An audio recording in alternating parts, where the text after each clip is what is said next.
할렐루야. 서로 샬롬 인사 좀 나누시기 바랍니다. 샬롬, 샬롬. 네. 이렇게 서로 샬롬 인사 나누시니까 좋으시죠? 네. 집에서 부부간에 서로 인사도 안 하고 지내다가 이 자리에 와서 서로 부부간에 샬롬 인사하니까 얼마나 좋습니까?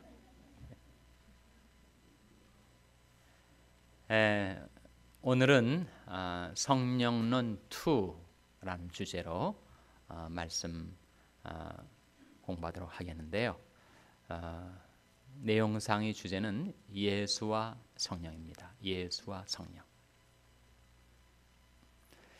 예수님하고 성령님하고 어떤 관계가 있을까요? 네? 어떤 관계가 있다고요? 네, 밀접한 관계가 있습니다. 어떻게 밀접하게 연관이 되는 것일까? 뗄래야 뗄 수 없는 불가분의 관계가 있습니다. 그러니까 예수님이 탄생으로부터 시작해서 전 생애가 성령을 빼놓고는 설명이 되지 않습니다. 예수님의 생애와 사역은 다 성령으로 말미암아 이루어진 것이다 라고 하는 것을 성경은 우리에게 증거해 주고 있어요. 그래서 이 큰 주제, 큰 강의 흐름은 여러분이 이미 들으신 겁니다. 예수님과 성령님의 불가분의 관계, 예수님의 그 위대한 생애, 그 놀라운 사역, 그것은 처음부터 끝까지 다 성령으로 말미암아 이루어진 것이다 하는 그 큰 주제를 염두에 두고 오늘 성경 한 구절 한 구절을 찾아보시면서 그 말씀을 묵상하시고 배우시도록 하겠습니다. 먼저 마태복음 1장 18절 말씀 찾아서 한번 같이 읽겠습니다. 마태복음 1장 18절 말씀. 마태복음 1장 18절 말씀입니다. 마태복음 1장 18절을 찾는데도 페이지가 필요하십니까? 페이지 넘버가 또 하나 나오면 오히려 헷갈리죠. 자, 1장 18절 같이 읽겠습니다. 시작. 예수 그리스도의 나심은 이러하니라. 그 모친 마리아가 요셉과 정혼하고 동거하기 전에 성령으로 잉태된 것이 나타났더니. 예수 그리스도의 나심은 이러하니라. 우리 주 예수 그리스도의 탄생의 비밀을 보여주고 있는 말씀인데, 그 모친 마리아 그리고 요셉과 마리아가 정혼을 하고 동거하기 전에, 실제로 결혼 살림을 시작하기 전에 모친 마리아가 예수님을 잉태하신 거예요. 무엇으로 말미암아 잉태된 것이라고요? 성령으로 잉태된 것이라. 20절에도 나오죠. 같은 마태복음 1장 20절도 같이 읽겠습니다. 시작. 이 일을 생각할 때 주의 사자가 현몽하여 가로되 다윗의 자손 요셉아, 내 아내 마리아 데려오기를 무서워 말라. 저에게 잉태된 자는 성령으로 된 것이라. 그러니까 예수님은 성령으로 잉태되었고 탄생하셨다라고 하는 사실을 증거하고 있는 말씀이죠. 모든 지금까지 지구상에 존재해왔던 인간들은 다 남자와 여자의 성적 결합에 의해서 그 생명이 잉태되고 탄생되었습니다. 오직 한 분, 예수님만은 성령으로 잉태돼서 탄생을 하셨어요. 그 의미가 뭘까요? 예수님은 모든 인간들은 다 남자의 후손인데 예수님만은 남자의 후손이 아니고 누구의 후손이라고 했습니까? 여자의 후손이라고 했죠. 어디에 나오는 말씀이죠? 예수님의 탄생을 처음 예고한 창세기 3장 15절에 나오는 말씀이에요. 찾아보시기 바랍니다. 창세기 3장 15절. 창세기 3장 15절도 페이지를 말씀드리면 오히려 헷갈리겠죠. 창세기 3장 15절. 창세기 3장 15절 말씀 같이 읽겠습니다. 시작. 내가 너로 여자와 원수가 되게 하고 너희 후손도 여자의 후손과 원수가 되게 하리니 여자의 후손은 내 머리를 상하게 할 것이요 너는 그의 발꿈치를 상하게 할 것이니라 하시고, 여기에 내가 너로, 나는 누구고 너는 누굴까요? 나는 하나님, 너는 누구예요? 뱀이죠. 그 인류 시절을 타락하게 만들었던 뱀을 가리켜서 너라고 하고 있는데, 내가 너로 여자와 원수가 되게 하고 너희 후손도 여자의 후손과 원수가 되게 하리니 여자의 후손은 내 머리를 상하게 할 것이요 했을 때 이 여자의 후손이 누구란 말입니까? 오실 메시아, 바로 우리 주 예수 그리스도를 가리킨다는 거예요. 그러니까 이미 창세기 3장에 인류 역사의 맨 시원에 거슬러 올라가서 거기에서 벌써 메시아의 탄생이 예언되고 있습니다. 그리고 여자의 후손인 예수 그리스도가 바로 뱀, 옛 뱀이라고도 하고 마귀라고도 하고 온 세상을 꿰는 자인 사탄의 정수리를 내리칠 것을 예고하고 있는 말씀이죠. 그래서 이것을 가리켜서 원복음이라고 합니다.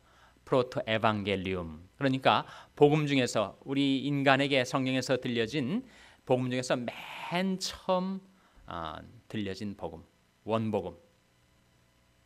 거기에 여자의 후손이라고 예수님이 나타난 이유는, 성경에 보면 족보가, 성경에 족보가 많지 않습니까? 창세기에도 족보가 나오고 또 열왕기, 역대상에도 족보가 계속 나오는데, 그 족보에 보면 아무개가 아무개를 낳고 또 아무개가 또 아무개를 낳았다, 계속 누가 누구를 낳고 누가 누구를 낳고 할 때 거기에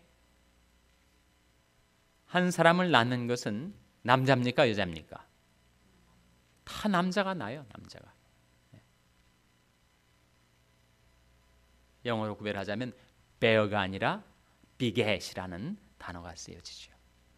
그러니까 모든 존재해 왔던 인간은 남자의 후손이라는 거예요. 남자의 후손.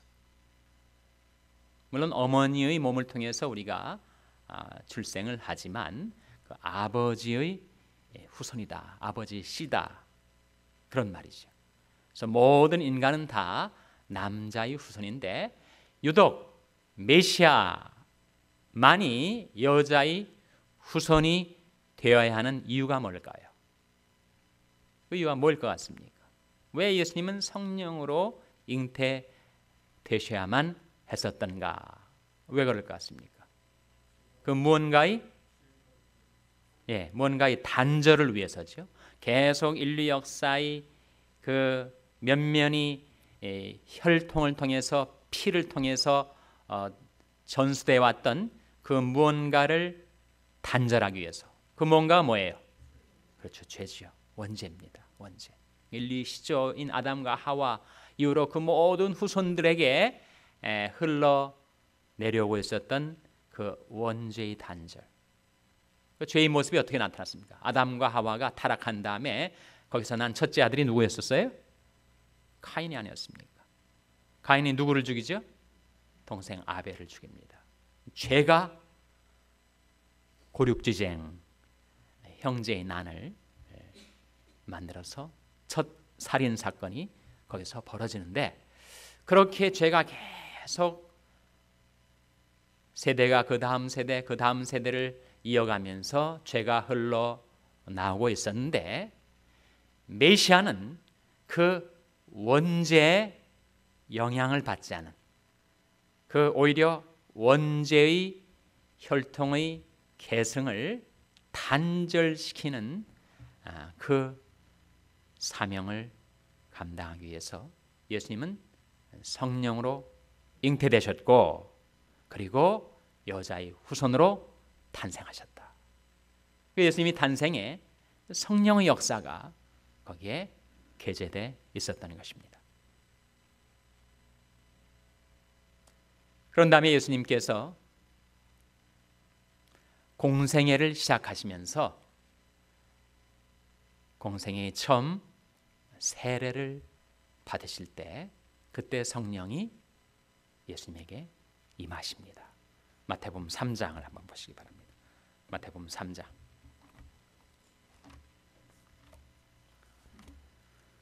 마태복음 3장 16절 말씀 찾아서 같이 읽겠습니다. 마태복음 3장 16절 말씀 같이 읽겠습니다. 시작. 예수께서 세례를 받으시고 곧 물에서 올라오실새 하늘이 열리고 하나님의 성령이 비둘기같이 내려 자기 위에 임하심을 보시더니, 예수님이 세례를 받으신 장면인데, 예수님께서 세례를 받으시고 물에서 올라올 때 하늘이 열립니다. 그리고 하나님의 무엇이 비둘기같이 내리셨다고요? 하나님의 성령이. 공생애를 시작하시는 이 세례 사건 가운데 성령이 예수님에게 임하십니다. 그래서 예수님이 공생애는 성령의 임하심으로 출발되었다, 액티베이트 되었다라고 우리가 이해할 수가 있습니다. 예수님이 이 세상의 생애 자체의 시작도 성령으로, 그리고 공생애 퍼블릭 라이프의 시작도 성령으로. 예수님께서 3년간 하나님이 주신 사명을 감당하기 위해서 일하려 하실 때, 그때 무서운 마귀의 시험을 받았습니다. 어디에서죠? 광야에서. 광야에서 몇 번 시험을 받으셨습니까? 3번 시험을 받았어요. 어떻게 물리치셨죠? 말씀으로 물리치셨습니다. 그런데 두 번째 시험은 사탄도 성경 말씀을 인용하는 것으로서 예수님을 시험했어요. 성전 꼭대기에다 예수님을 세우고 띄어내 버려봐라. 그러면 천사가 와서 내 발을 받들어서 네 발이 돌에 부딪히지 않게 해줄 거다. 어디에 나오는 말씀일까요? 시편 91편에 나오는 말씀이에요. 그러니까 사탄도 성경을 인용합니다. 그러면 여호와의 증인이 얼마나 성경을 잘 인용하는지 몰라요. 통일교도들도 제대로 훈련받은 통일교도들은 성경을 아주 잘 인용을 합니다. 그러니까 예수님이 사탄이 시험을 말씀으로 물리친 것은 맞은데, 사탄도 말씀을 인용을 하는 거예요. 여호와의 증인들이 성경을 얼마나 많이 암송하도록 훈련을 받았는지 줄줄줄 성경을 외우지만, 그들은 특이하게도 한 구절을 인용할 때 바로 다음 구절을 들이대면 당황을 해요. 그러니까 자기들이 교리 체계를 깨워 맞추는, 거기에 일관되게 여호와 증인이 교리를 입증해 주는 성경 구절들로 마치 구슬을 깨듯이 정교하게 만들어 놓은 그런 신조이기 때문에 바로 그 다음 구절을 문맥에 의해서 해석하라고 하면 그들은 순간 당황을 합니다. 사탄도 성경을 인용을 합니다. 그래서 예수님도 성경을 인용하시고 사탄도 성경을 인용하는데, 예수님이 사탄의 시험을 물리칠 수 있었던 것은 무엇 때문이었을까요? 그것은 성령의 충만함을 받으신 상태에서 성령을 인용하셨기 때문이다. 어떻게 알 수 있을까요? 누가복음 4장 1절 찾아보시기 바랍니다. 누가복음 4장 1절.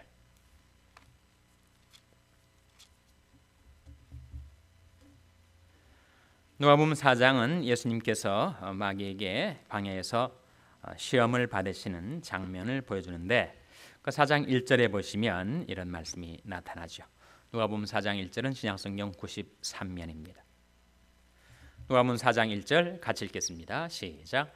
예수께서 성령의 충만함을 입어 요단강에서 돌아오사 광야에서 40일 동안 성령에게 이끌리시며 이제 시험을 받으시거든요. 예수님께서 시험을 받으시면서 성경을 인용하는데 마귀도 성경을 인용을 한단 말이에요. 마귀가 성경을 인용하는 구절이 몇 절이죠? 10절입니다. 10절. 9절부터 보시면 또 이끌고 예루살렘으로 가서 성전 꼭대기에 세우고 가로되 내가 만일 하나님의 아들이거든 여기서 뛰어내리라. 기록하였을 때 하나님이 너를 위하여 그 사자들을 명하사 너를 지키게 하시리라 하였고 또한 저희가 손으로 너를 받들어 내 발이 돌이 부딪히지 않게 하시리라 하였느니라. 마귀가 성경을 인용한단 말이에요. 예수님도 성경을 인용하는데 예수님의 말씀 인용이 마귀의 그 무서운 시험을 이길 수 있었던 것은 무엇 때문이라는 거예요? 예수님이 성령 충만함을 받아서 성령에 이끌려 말씀을 인용하였기 때문이다. 1절에서 발견하는 거죠. 1절에서 예수께서 성령의 충만함을 입어 요단강에서 돌아오사 광야에서 40일 동안 성령에게 이끌리시며 성령의 충만함을 입어 성령에게 이끌리시며 말씀을 사용했기 때문에 주님의 말씀 증거가 능력이 있어서 마귀의 시험을 이길 수가 있었다.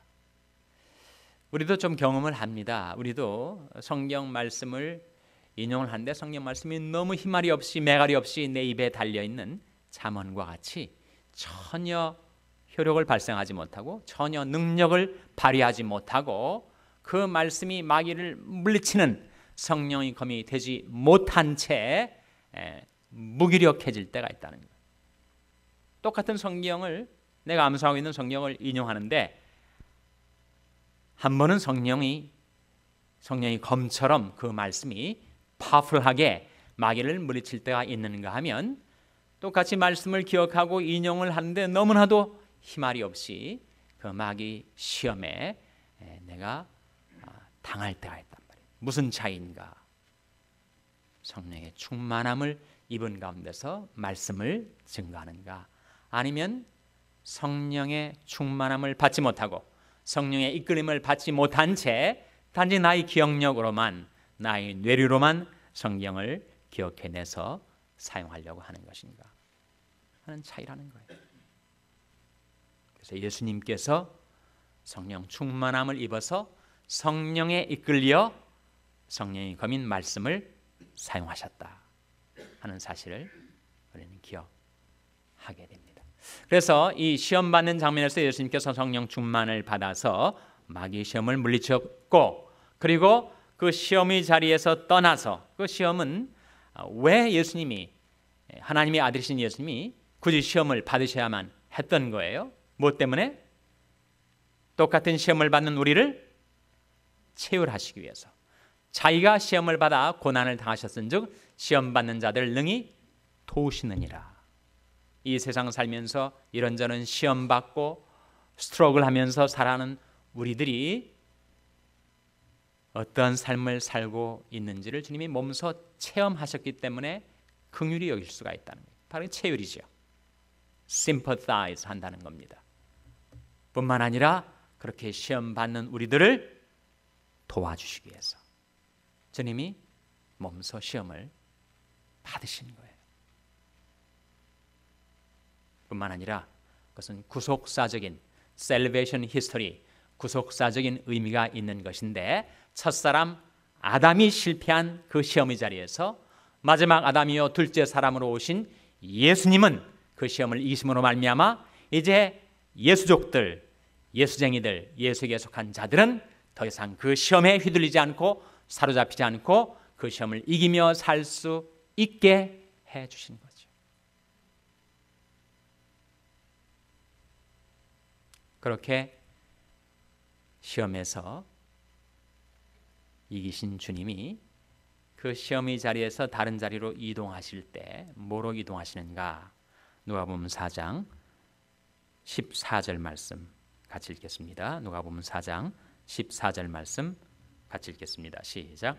예수께서 성령의 권능으로 갈릴리에 돌아가시니 그 소문이 사방에 퍼졌고 유대 광야에서 갈릴리로 돌아가실 때 무엇으로 돌아가셨다고요? 성령의 권능으로. 주님께서 계속해서 마귀의 시험과 유혹을 물리치시고 격파하시고 승리에서 승리로 나아가실 수 있었던 것은 예수님께서 성령의 권능으로 걸어가셨기 때문에.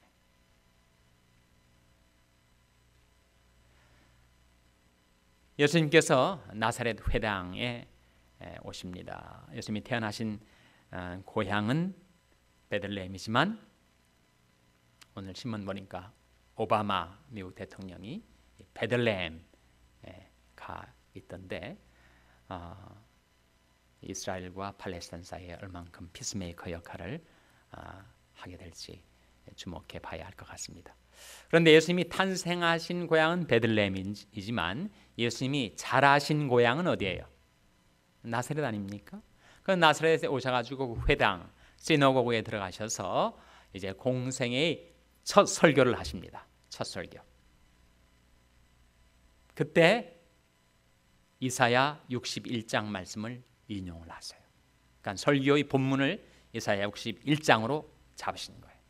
그 이사야 61장이 바로 무엇에 관한 말씀이냐면 메시아에게 성령이 임하신다 하는 그 예언의 말씀입니다. 17절 18절 누가복음 같은 누가복음 4장 17절 18절 같이 읽겠습니다. 시작.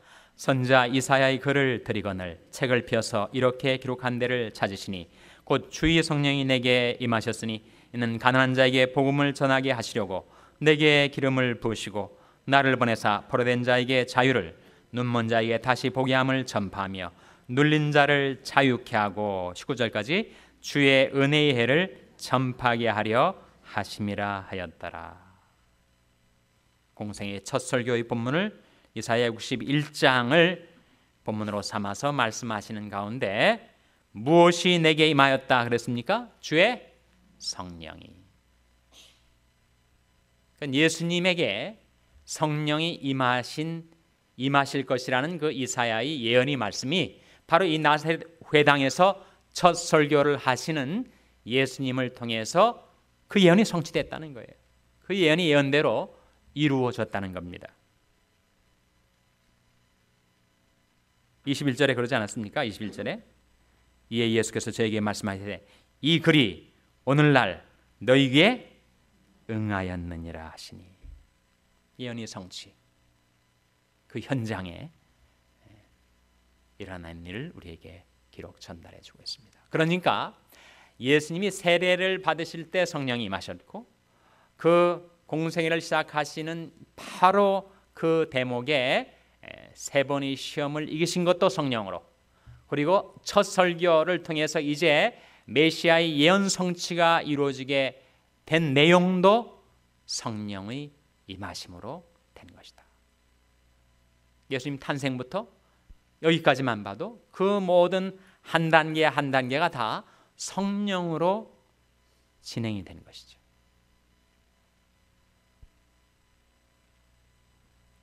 그렇게 시작된 주님의 공생의 전체가 성령으로 말미암아 이루어진 것입니다. 우리가 다음 주가 이제 고난 주간이어서 성금요일 예배도 우리가 드리는데 예수님이 세상 죄를 지시고 인간이 겪을 그 모든 고통과 아픔을 몸소 대신 겪으셨기 때문에 주님은 정말 이 세상에 사실 때 너무 마음이 슬프시고 또 괴로우시고 그래서 성경의 가장 짧은 구절인 영어 성경으로 말이죠. 가장 짧은 구절이 뭘까요? 성경의 가장 짧은 구절은 요한복음 11장 35절이에요. 영어 단어는 딱 두 단어. 뭘까요? Jesus wept 그렇게 나옵니다. 예수께서 우셨다. 우리말 성경은 세 단어로 번역을 해요. 예수는 눈물을 흘리시더라. 여튼 예수님을 가리켜서 The Man of Sorrows라고 합니다. 예수님은 슬픔의 사람, 비애의 사람.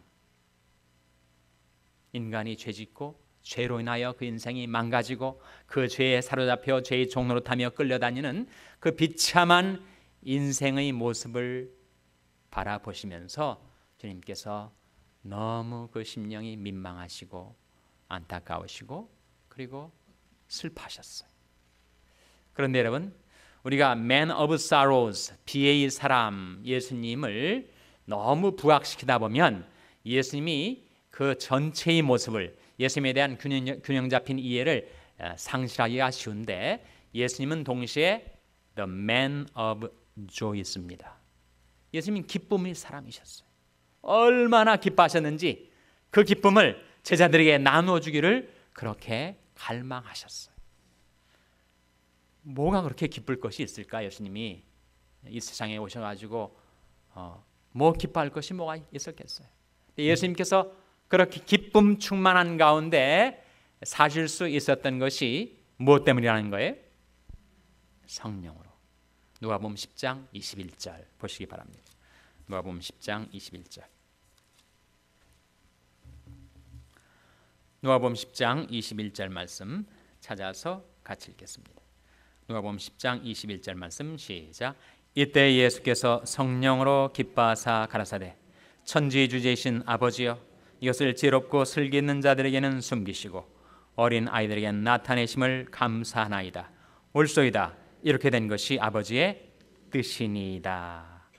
예수께서 무엇으로 기뻐하셨다고요? 성령으로 기뻐하셨습니다. 성령을 가리켜서 뭐라고 하죠? 성령을 가리켜서 즐거움의 기름이라고 해요. 그럼 기계가 기름이 떨어져가지고 빡빡하게 돌아가다가 윤활유가 쳐지면 얼마나 부드럽게 돌아갑니까? 우리 삶도 그렇다는 거예요. 우리의 성령의 기름이 다 메말라져 버리면 우리 삶이 왜 그렇게 막히는 것이 많은지, 제대로 안 굴러가는 것이 많은지, 내 심령은 또한 왜 그렇게 메말라지고 피폐해져 가는지. 성령이 즐거움의 기름. 성령의 열매 두 번째가 뭐죠? 오직 성령의 열매는 사랑과 그다음 뭡니까?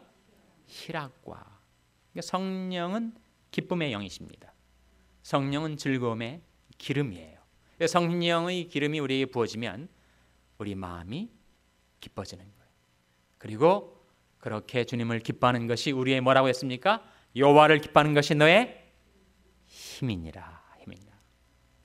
여호와를 기뻐하는 것이 너의 힘이니라. 우리가 주님을 기뻐하며 살 수 있다면 슬픔 많은 이 세상에서도 우리가 늘 기뻐하며 살 수가 있다는 거예요. 그래서 항상 기뻐하라. 쉬지 말고 기도하라. 범사에 감사하라. 이는 그리스도의 예수 안에서 너희를 향하신 뭐라고 했습니까? 하나님의 뜻이니라. 이 하나님의 뜻이에요. 분명히 이 세상은 슬픔도 많고 걱정도 많고 괴로운 일도 많고 상처도 많고, 분명히 이 세상은 내 집이 아닙니다. 내가 영원히 살 집이 아니에요. 이 세상은 불완전한 세상입니다. 단지 불완전하고 부족할 뿐만 아니라 죄로 인하여 왜곡되고 훼손된 세상이에요. 그래서 이 세상을 살면 뭐 기뻐할 일이 별로 없습니다. 그런데 어떻게 우리를 향하여 항상 기뻐하라고 하시면서 이것이 하나님의 뜻이라고 말씀하실 수 있었을까? 우리 그렇게 살 수 있는 길이 있기 때문에 그렇게 명하여 주신 것이 아니겠습니까? 예수님께서 어떻게 기뻐하셨다고요? 성령으로 기뻐하사. 그래서 우리가 성령 안에서 살아가면, 성령의 기름 부음을 받으면, 우리가 성령 충만함을 얻게 되면 우리 마음이 기뻐집니다. 기쁨의 이유가 뭔가? 기쁨의 근거가 뭔가? 여러분, 기쁨이 이유도 없이 그냥 희죽희죽 웃는 사람을 가리켜서 뭐라고 하죠? 실없는 사람이라고 하죠. 기쁨에는 이유가 있습니다. 근거가 있어요. 무엇 때문에 기뻐하는가? 예수를 너희가 보지 못하였으나 사랑하는도다.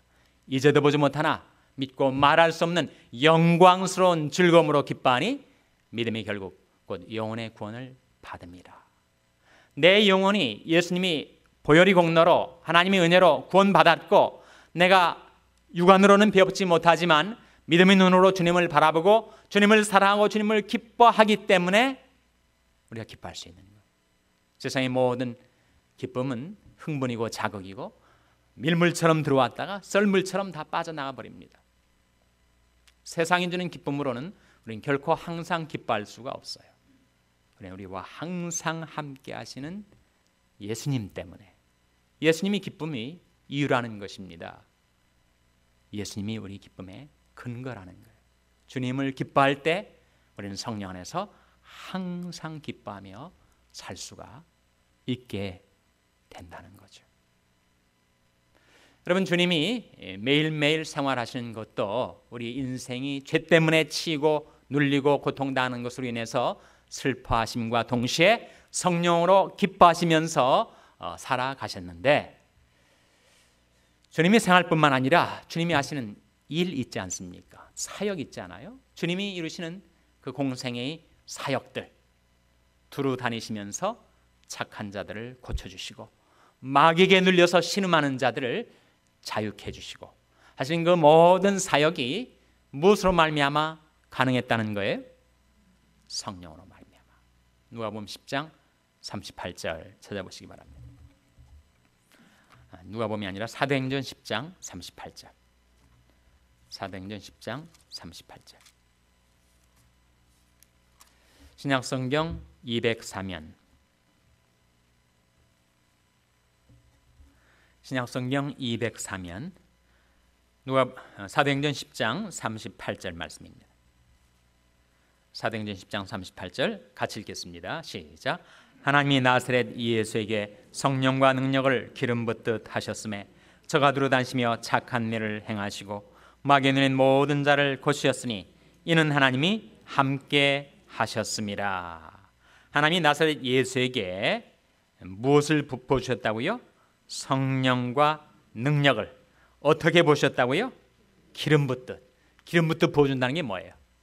기름은 빽빽이 차서 한 점의 공간도 없이, 진공도 없이 빽빽이 차진 상태로 성령과 능력이 기름 붓듯 부어졌다.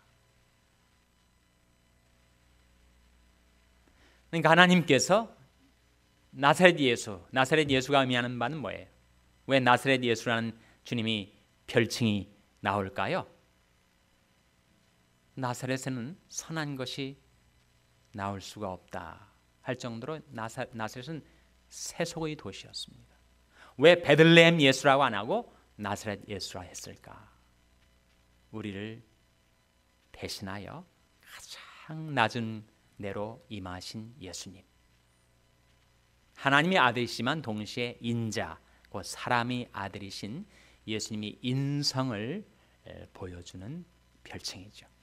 하나님께서 나사렛 예수에게 우리와 똑같은 인간으로 오신 예수님에게 무엇을 기름 붓듯 보셨다고요? 다시 한번 성령과 능력을 기름 붓듯 하셨음에 저가 두루 다니시며 뭘 하셨어요? 착한 일을 행하시고 마귀에 눌린 모든 자들을 어떻게 해주셨다고요? 고치셨다. 그 모든 일이 가능했던 것은 하나님이 예수님과 함께 하셨기 때문에.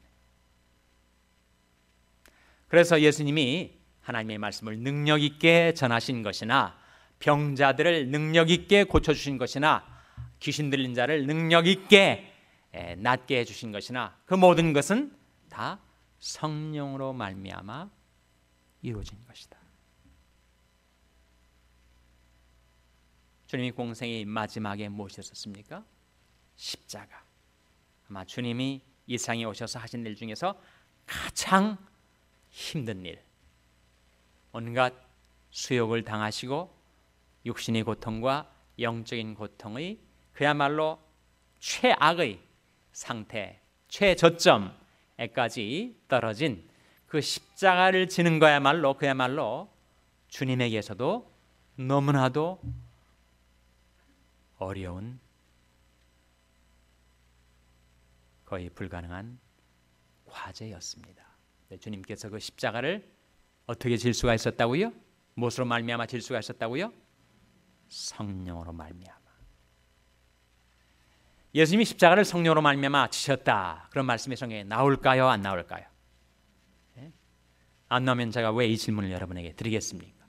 어디에 나오는 걸까요? 어디에? 제가 언젠가 한번 인용을 해서 함께 찾아본 말씀인데 기억을 하시는지 모르겠어요. 자, 구약에 나오겠습니까? 신약에 나오겠습니까? 신약에 나오겠습니다. 복음서에 나오겠습니까? 서신서에 나오겠습니까? 복음서라고 대답하시는 분은 그래도 educated guess를 하는 겁니다. 근데 실제로는 서신서에 나와요. 서신서 중에서 어디에 나올까요? 히브리서입니다. 히브리서 9장 14절 한번 펴보시기 바랍니다. 히브리서 9장 14절. 예수님이 그 쓰디쓴 십자가를 어떻게 질 수 있었는가?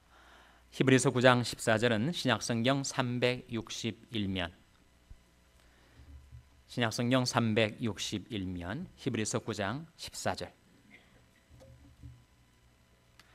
히브리서 9장 14절 같이 읽겠습니다. 시작. 하물며 영원하신 성령으로 말미암아 흠없는 자기를 하나님께 드린 그리스도의 피가 어찌 너희 양심으로 죽은 행실에서 깨끗하게 하고 살아계신 하나님을 섬기게 못하겠느냐. 이 말씀 가운데 하물며 영원하신 성령으로 말미암아 흠없는 자기를 하나님께 드리셨다. 어디에 드리신 거예요?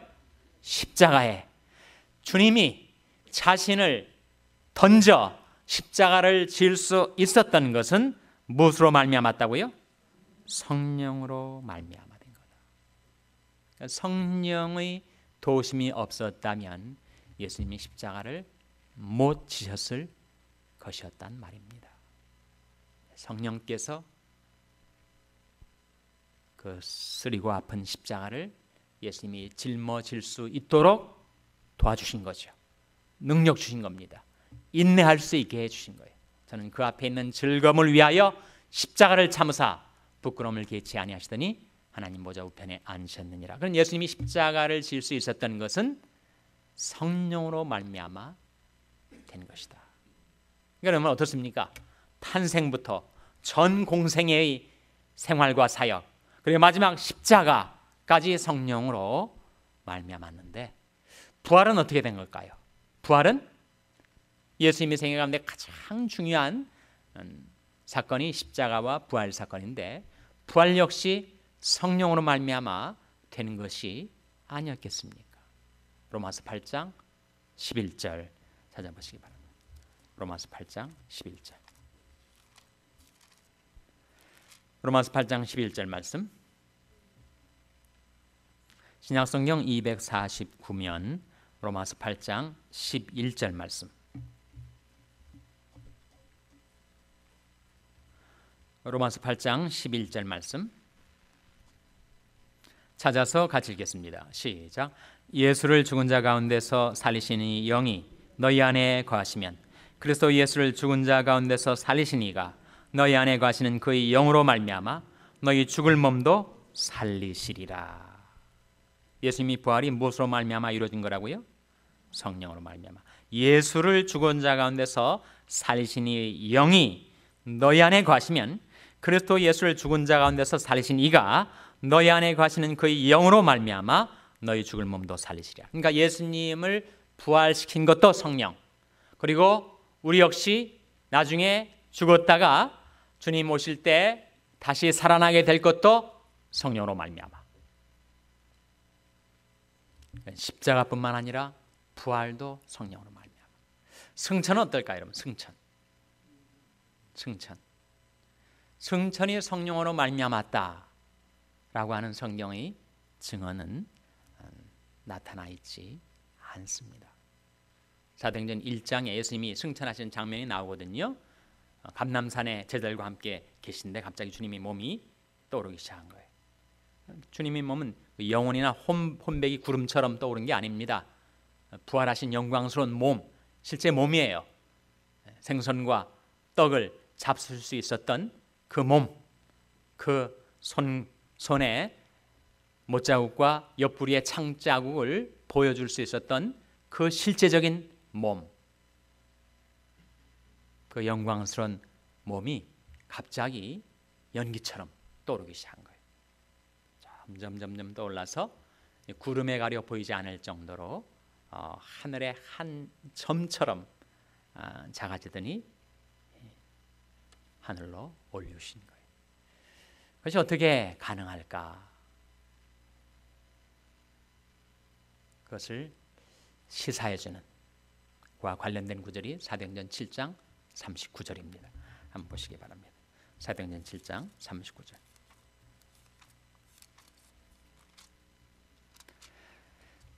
사도행전 7장 39절 말씀, 신약성경 201면입니다. 신약성경 201면.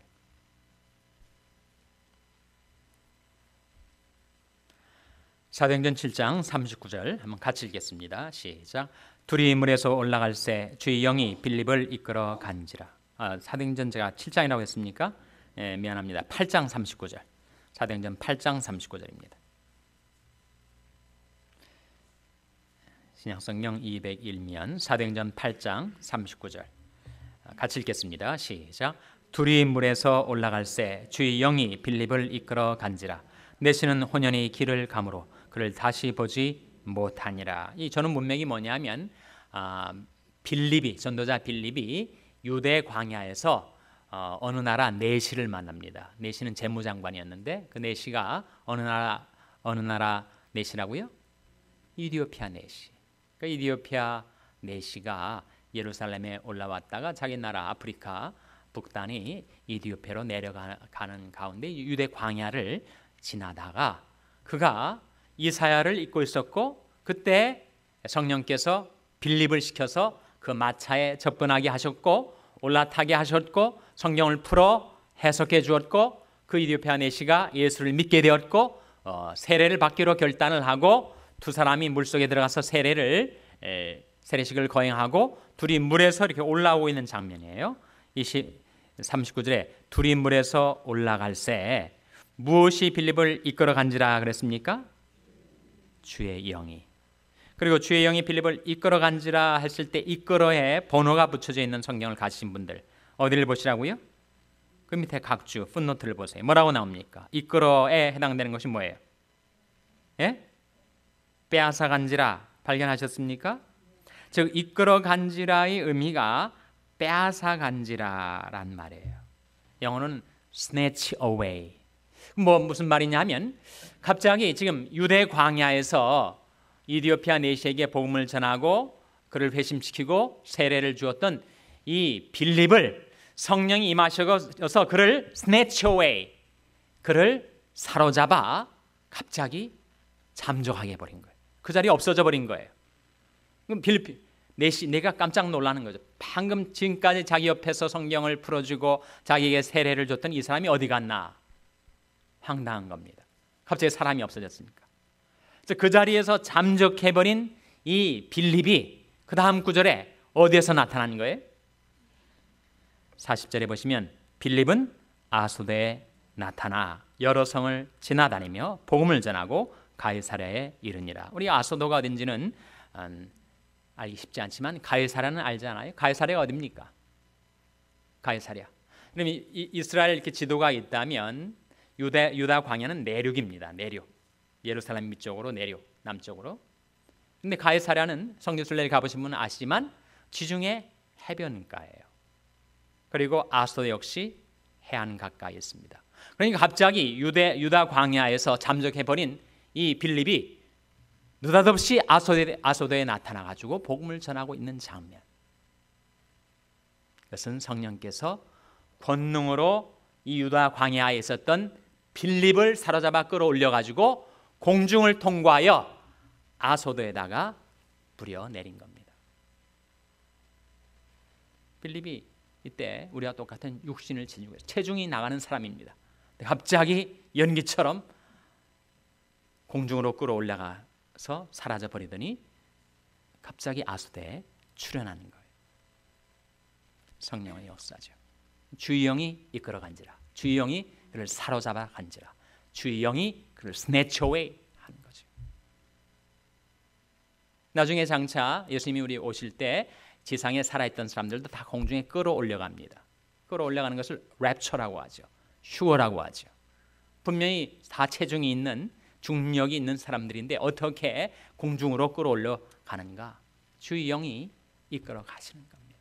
그러니까 예수님이 승천하신 것도 성령의 역사일 것이다 라고 우리가 추정할 수 있는 겁니다. 자, 그렇게 본다면 예수님이 전생에 탄생부터 시작해서 전 공생에 가장 중요한 십자가와 부활, 승천까지 그 어느 것 하나 성령으로 아니하고서는 예수님의 생애를 설명할 수가 없어요. 예수님이 전 생애와 사역은 다 성령으로 말미암아 이루어진 것이요 성령 안에서 진행된 것이었다라고 라고 우리는 결론을 맺을 수가 있습니다. 하나님의 아들이신 예수님도 성령으로 아니하고서는 그 생애와 사역을 감당하실 수가 없으셨다면 저와 여러분, 부족하고 연약한 우리들은 더 말할 나위가 없습니다. 우리는 성령으로 아니하고서는 우리는 결코 하나님의 자녀답게 생활도 못하고 하나님의 종들답게 사역도 못할 것이 분명해요. 성령으로 아니하고서는 우리는 결코 하나님을 기쁘시게 섬길 수가 없습니다. 예수님이 전 생애와 사역이 성령으로 말미암은 것처럼 저와 여러분, 우리들의 과제는 어떻게 하면 우리가 성령 충만을 받아서 성령으로 생각하고 성령으로 말하고 성령으로 행동하고 성령으로 일하고 성령으로 기뻐하고 성령으로 사람 도와주고 성령으로 우리가 주님을 따를 수가 있을 것인가. 그것이 우리에게 주어지는 큰 과제입니다. 어떻게 성령의 기름 부음을 받을 수 있는가? 우리가 성령의 능력 안에서 행하며 살아가는 삶이 어떻게 가능한가? 그것은 다음 시간 성령론 3에 가서 우리가 더 공부하도록 하고, 오늘은 예수님과 성령님의 뗄래야 뗄 수 없는 그 밀접한 관계, 그 불가분의 관계에 대해서 우리가 말씀을 생각해 보았습니다. 혹시 질문 있으면 해주시기 바랍니다. 질문.